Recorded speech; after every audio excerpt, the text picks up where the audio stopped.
Halo, Assalamualaikum warahmatullahi wabarakatuh. Perkenalkan, nama saya Tania Medona, nomor BP 18 10 11 55 31 0046 dari kelas manajemen 1.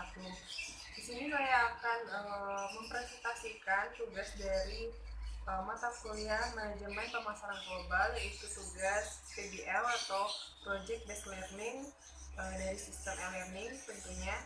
Di sini saya akan membahas tentang strategi pemasaran global. Nah, strategi pemasaran global itu ada dua pokok pembahasan. Yang pertama yaitu strategi mengekspor dan mengimpor. Kedua, strategi masuk dan berekspansi. Untuk yang pertama yaitu kita bahas dulu strategi pemasaran global. Nah, strategi pemasaran global itu adalah strategi pemasaran yang dilakukan dan diikuti oleh masyarakat atau banyaknya negara di dunia. Kemudian, jadi pemasaran global itu merupakan kegiatan ekonomi yang jual beli produk dalam global market yang besar dilakukan oleh masyarakat dunia. Nah, dalam selanjutnya yaitu strategi mengekspor dan mengimpor. Pada ringkasannya yaitu bagian ini menyediakan tinjauan pemasaran ekspor dan keputusan yang harus diambil oleh eksekutif perusahaan agar sukses dalam mengekspor. Kemudian pemerintahan mempunyai pengaruh kuat juga atas ekspor melalui program penunjangan, pengaturan, hambatan aktif, dan klasifikasi tarif. Kemudian yang kedua yaitu dalam memilih pasar ekspor harus diperhatikan adalah potensi pasar, akses pasar, biaya pengiriman, persaingan, kecocokan produk dan jasa yang diperlukan. Dan ketiga yaitu pertimbangan akses pasar penting bagi pengekspor atau tarifnya dan pengimpor dalam biaya cukainya. Keempat, pengekspor dan pengimpor harus memiliki pemahaman tentang instrumen keuangan internasional terutama LFC. Dan kelima yaitu barter dan imbal beli, merupakan metode penjualan kepada pelanggan yang tidak mempunyai akses ke mata uang keras, tetapi menyiapkan penyimpanan atau pembayaran dalam bentuk lain selain uang.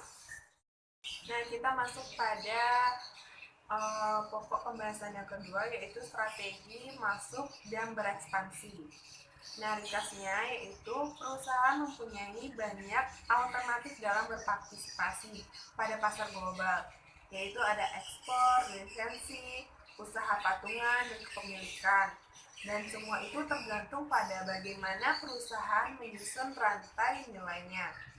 Nah, yang ketiga yaitu strategi pasar dapat ditunjukkan dalam bentuk matriks untuk membantu para manajer berpikir melalui alternatif yang beragam meliputi yaitu konsentrasi negara dan pasar, konsentrasi negara dan diverifikasi pasar, diverifikasi negara dan konsentrasi pasar, dan diverifikasi negara dan pasar. Nah, yang ketiga yaitu strategi yang lebih disukai ditunjukkan dari tahapan perkembangan perusahaan, dari domestiknya, internasional, multinasional, global, dan transnasional. Saya akan memperjelas kembali tentang apa itu strategi pemasaran, yaitu dapat diartikan sebagai serangkaian upaya yang dilakukan oleh perusahaan dalam rangka mencapai tujuan tertentu, karena potensi untuk menjual proporsi terbatas pada jumlah yang mengetahui hal ini atau orang yang mengetahui hal ini. Kemudian strategi pemasaran itu memiliki peran penting dalam suatu perusahaan atau bisnis karena berfungsi untuk menentukan nilai ekonomi perusahaan, baik harga barang maupun jasanya. Dan dalam strategi pemasaran ini ada 3 faktor penentu nilai harga barang dan jasa, yaitu dari produk, pemasarannya, dan konsumsi. Dalam hal ini, pemasaran adalah bagian yang menghubungkan antara kegiatan produksi dan konsumsi.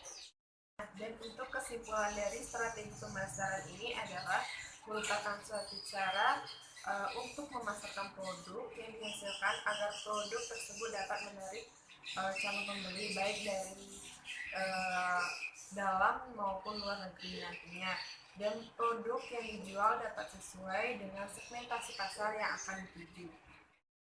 Sekian dari presentasi project based learning saya, yaitu tugas dari mata kuliah manajemen pemasaran global.